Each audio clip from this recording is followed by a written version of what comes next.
Hello, my name is Ethel Cofie. This is week 5 of a 6-week series discussing the book Deep Work by Cal NewPort.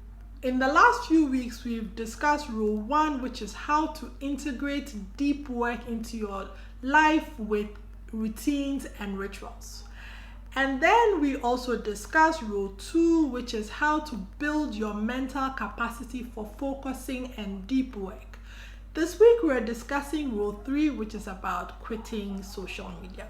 Now, before that, the thesis of the book is simple.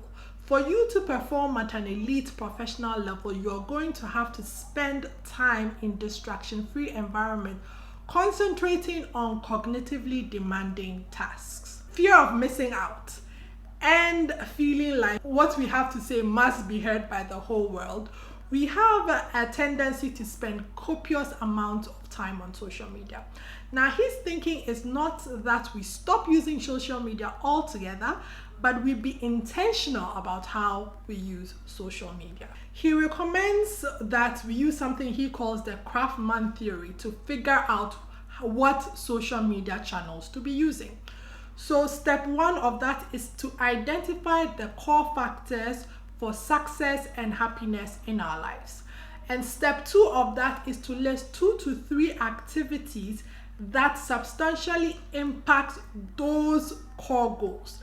Here he's using the 80-20 rule, which is that 20% of the work will give you 80% of the impact. So you have to think through whether using those social media channels is a net positive or a net negative on those 2 to 3 activities for your goals. Now, this is how I stopped using my personal Facebook whilst keeping my brand Facebook. Now, the challenge at the end of the chapter is this. Take a 30-day break from all your social media channels without telling anybody or without announcing it. Now, after the 30 days, ask yourself 2 questions.